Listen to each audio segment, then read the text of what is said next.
You're listening to the Valley Labor Report with David Story and Jacob Morrison.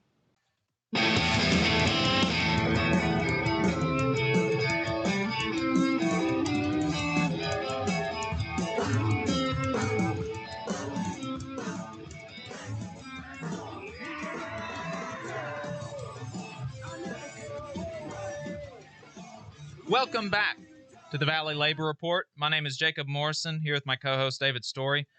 We had a little bit of an echo during the ad break, but it doesn't sound like we've got one right now. Sounds like everything's good. So the last story that we wanted to talk about here is, and I talked about this in the opening, is that it is just an absolute vampire. A vice president at Mazda Toyota was quoted in AL.com just salivating at the newly burgeoning surplus labor pool in Alabama. Don't let yourself be taken advantage of. He was talking about how, this would be a win-win and how they were going to have to bring in people from out of state, and now they're going to be able to hire people in state. And don't fall for any. It's a win-win for them. Yeah, there's no win on the employees' part whenever the labor market is so saturated with people out of work, and effectively what they're going to do is reduce their higher end rates for those employees. It happens consistently. Anytime there's high unemployment, you're going to see salaries across the board coming down. One more reason why you should be negotiating collectively, because those higher end rates are set, they're guaranteed. But what do you expect? Japanese companies have consistently been anti-union throughout their history, throughout their history in general, but especially as the ones that came into Alabama. That's one of the reasons why they come to Alabama so much. Exactly. That is one of the reasons that they come to not just Japanese companies, but these European companies that in Europe or in Germany, they have these, they put on these airs of progressivism and I care about the workers, but that's all just a bunch of nonsense. None of these big multinational corporations care about the workers. That's why they come to places like Alabama, where union density is so low. That's why they go to places like Mississippi, Mississippi, or out of country in South and Central America, where they can pay workers pennies. It's because they want to extract the most money from human beings as possible. They just want to wring all of the value out of your body that they can. They don't care about you. And that's why organizing is so important. And at the end of the day, the employees are looked at as resources. And if you talk to anybody in human resources, there's a reason why they're called human resources in your plant. A lot of them have moved in the past few years to what they like to term labor relations, but they look at us as resources, the same as gas, the same as oil, the same as anything that they can extract, because that's what it's all about, is extracting the maximum value from your workers that you can. And that's why,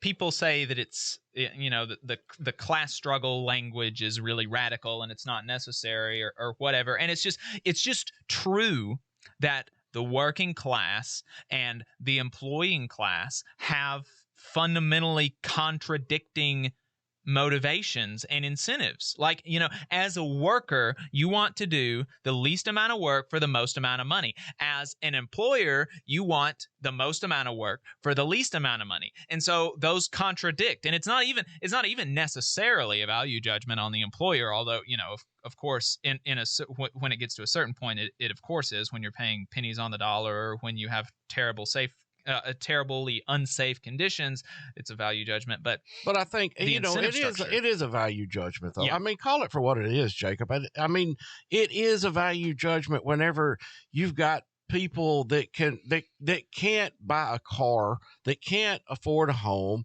that can't afford health care, that children are having to use SNAP, or they're having to use the subsidized lunches at school. That is a value judgment on their part. And they want to overlook that. They want us to overlook it, and they want, and these folks are buying yachts down in Mobile and putting them on the bay and flying out to Paris and what have you every year for vacation, while their employees are absolutely struggling. Right. And while I was working at the restaurant, we paid people in the back of the house $8 an hour, while the person that owned the restaurant had 2 houses and a jet ski. And he didn't do any of the work in the restaurant. And that's just and so and what we're telling you is we're not like, go vote for this person or go vote for that person. Of course, when we get closer to elections, we'll tell you our thoughts about politicians, and we'll tell you probably who we're going to vote for. And we're not shy about that. We have a particular set of politics, and we're not shy about that, right? But fundamentally, it's about us coming together. It's about us coming together. About us coming together to get organizing, to solidarity. As workers, as people. Like, I don't, I think you're wrong, right? If you go and vote for Trump or somebody, but like at the fundamental level, like, I don't care. It's much more important to me that we come together and we organize for each other, and so, like, if you want to work on the construction of the Mazda Toyota plant, get with the Iron Workers Local 477, or the IBEW, the International Brotherhood of Electrical Workers, Local 558. Don't go work for some non-union contractor that'll just exploit you. They won't care about your safety. These unions, like David said, they have safety committees. You will have better wages. You'll have better benefits. Get with them. If you get a job for the plant, then once you get in, you need to organize. You need to organize, because they're not going to care about you. They're going to try to make the most amount of money off of your back that they can. And so what the good thing for you, what would be good for you and your brothers and sisters on the job, is to organize. So get with us. Yeah. We'll talk to you. We'll counsel you about, like, okay, what are the unions in our area? What's going to be the best fit for you? We'll tell you about the philosophy of all the different unions. You'll get to meet people from different unions.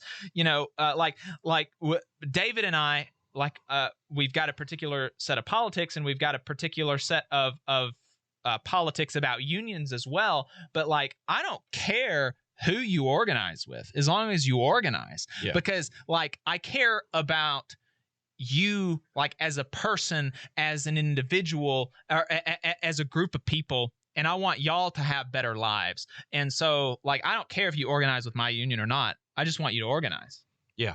Yeah, I mean, we and politics aside, it's the same way with me. I could care less whether you're Republican, conservative, liberal, libertarian. It don't matter to me. Right. I mean, at the end of the day, what we're looking for is people that'll come together and stick with us, get better wages, better benefits, better health care, safer working conditions. All these wonderful things is provided by collective bargaining as a group.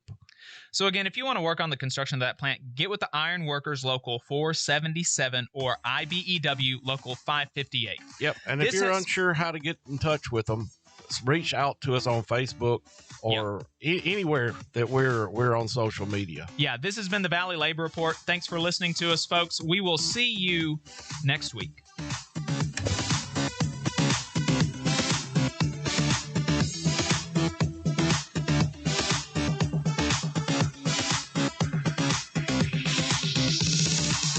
Thanks for listening, folks. If you want to keep up with us throughout the week, you can follow us online. We've got a Facebook page, facebook.com/Valley Labor Report. You can search us on YouTube at The Valley Labor Report. We're on Twitter at Labor Reporters. I'm on Twitter at JacobM_AL. David is on Twitter at Radical Unionist, RADICL Unionist. If you appreciate our work and want to ensure that we can stay on the air, consider supporting us with a monthly donation on Patreon at patreon.com/The Valley Labor Report.